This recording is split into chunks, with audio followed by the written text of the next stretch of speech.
현재는 수고의장, 즉 추종자와 지도자, 즉 그러니까 따르는 자와 그걸 이끄는 자의 모습을 설명드렸습니다. 근데 그 중에서 우리는 항상 제일 처음에는 누구든지 추종자로서 살게 됩니다. 즉 따르는 사람으로 살게 되죠. 그러다가 처음부터 지도자가 되는 건 기드무입니다. 예를 들어서 독재 국가 김정은이 같은 경우도 부모가 살아있을 때는 그 따르는 자에 속하겠죠. 그러다가 자기 스스로가 추종하는 어떤 범주에서 벗어나서 지도자가 되는 그런 순간이 옵니다. 그래서 그런 단계를 거치는데 제가 하나 예를 들어 설명을 드리도록 하겠습니다. 제가 요번에 서울에서 무슨 프로그램을 진행하는 중에 아주 특이한 분을 한 분 만났어요. 그분은 여자이면서 여상을 졸업받고 외국계 회사에 회계 담당으로 아주 말단으로 취업을 했겠죠. 여상을 나왔으니까. 그래서 그 회사에 다니면서 열심히 노력하고 공부해서 밤에는 야간 대학을 나오고 낮에는 회사 일을 해가면서 꾸준히 공부해서 미국에 있는 미국 공인회계사 자격까지 따신 분이에요. 그래서 그 자기 능력을 인정받아서 부장까지 올랐어요, 여자분이. 그러다가 이제 회계직에서 영업직으로 옮겨가지고 큰 성과를 내서 이사가 됐습니다. 이제 이사가 되기 전까지는 별 문제가 없었는데 이사가 되고 난 후부터 상당한 문제가 생겼다는 거예요. 예를 들어서 이제 대학은 물론 졸업했죠. 그러니까 취업을 해서 야간 대학을 다녔으니까. 그런데 실상은 그걸 잘 인정해 주지 않는 것이 우리나라의 풍습입니다. 그러니까 대학을 졸업받고 취업을 한 사람하고 고등학교를 졸업받고 취업해서 그 직장에 다니면서 방통대를 나온다든지 또 야간 대학을 졸업했다든지 하는 것은 대학교로서 인정을 잘 안 해주는 판입니다. 그런데 그걸 인정해 주지 않든 해주든 간에 자기의 능력을 꾸준히 쌓아가지고 여러 단계를 거쳐서 부장까지 올라갔어요.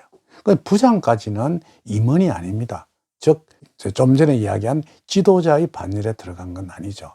그때까지는 괜찮았는데 그 회사의 사장이 그 여자분을 인정해서 이사로 이동을 시켰어요.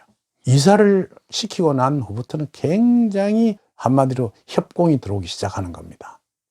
그 회사가 주로 바이오 기업, 그러니까 무슨 생명공학 이런 걸 연구하고 또 링크하는 회사 모양인데, 그건 주로 아주 스카이 대학의 공대생들이 포진하고 있는 회사였어요. 그 공대생들이 여자분이 이사가 되고 난 뒤에 굉장히 반발이 심한 거예요. 그래서 전혀 실적을 내지 못하고 아주 고심하는 끝에 선생님, 저를 만나서 선생님, 제가 이 회사를 그만두고 딴 데로 이동을 해야 되겠습니까? 아니면 계속 해야 되겠습니까? 하는 그 이문에 봉착해서 저한테 찾아오신 겁니다. 그래서 내가 웃었습니다. 그건 당연한 일이다 이랬어요. 그런 어떤 저항이 생기는 것은. 그러나 그곳에서 그 산을 넘지 못하고 예를 들어 사표를 내버리고 딴 회사로 이동을 한다든지 하면 그건 지는 일이다. 계속해서 있어야 하는데 지금부터 내가 하는 이야기를 잘 듣고 실행하도록 하라 이랬어요. 제일 첫 번째가 그 사람들이 반항적인 운동을 하고 별로 이렇게 하더라도 냉담하게 별로 신경 쓰지 말고 그동안 열심히 공부했으니까 이제 공대생은 공대생들끼리 대화가 있어요. 근데 그 공대를 졸업하지 기술자가 아닌 사람, 즉 과학자가 아닌 사람은 좀처럼 알아듣기 힘든 용어를 가지고 저끼리 대화를 하는 법입니다. 그러면 이사라는 사람은 공대 출신이 아니니까 그 친구들이 대화를 못 알아들어요. 그러면 그 못 알아듣고 어리뻥하게 있으면 그 밑에 대화한 친구들이 아주 무시하는 경향이 생길 것이다. 선생님, 사실은 그랬습니다. 지금부터 공부해라. 공부하되 과학을 공부해서 깊이 있게 무슨 박사학위를 받아라는 것이 아니고 그 사람들이 하는 대화체를 알아들을 수 있도록 공부해라. 제가 이런 일이 한번 있었습니다. 제가 젊었을 시절에 저도 솔직히 부모가 해주는 준 유산인 이 역학을 떠나서 내가 다른 걸 해보고 싶다 해서 나무 장사를 한 적이 한 번 있었습니다.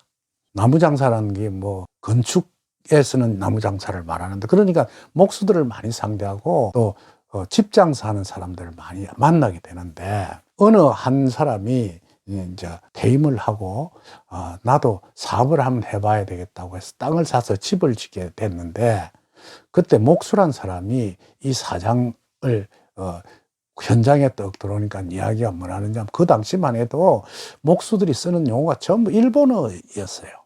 그러니까 그 목수가 방 안에 들어와서 천장하고 뭐 이런 걸 가르치면서 저 마루붙이하고 가구붙이가 연결되는 부분이 어떻고 막 복잡한 이야기를 막 떠들어대는 거예요. 그러면서 저 신출내기 사장 눈치만 살피는 겁니다. 그런데 그 신출내기 사장이 탁 답변하기를, 마루붙이하고 가구붙이를 연결하는 그 틈새를 이렇게 해서 만드십시오 라고 아주 소상하게 지시를 했어요. 그때부터는 그 치끼들던 목수라든지 미장공들이 절대로 그 사장을 넘나들지 못하는 모습을 봤습니다. 예를 들어서 기술자는 자기의 영역이 최고인 줄 알고 그걸 모르는 사람은 아주 무시하는 경향이 있습니다. 그래서 그 이야기를 했어요. 그 밑에 있는 사람들이 뭐라고 살라살라 이야기를 하더라도 정확하게 알아듣는 공부를 시작해라. 첫째, 그 공부해봤자 한두 달이면 충분할 것이다. 그 용어를 정확하게 파악해가지고 그걸 하도록 해라.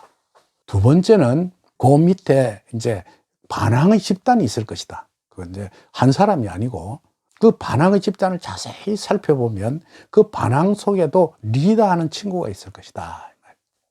반항의 집단이 내 밑에 있는 부하들 중에 내가 무엇인가 하고 있는 바를 반항하는 세력이 있는데, 그 세력이 뭐 5명 내지 7명 이렇게 된다고 하면 그 중에서도 제일 그 부분에서 똘똘하고 리더격인 친구를 한 사람 개인적으로 만나라.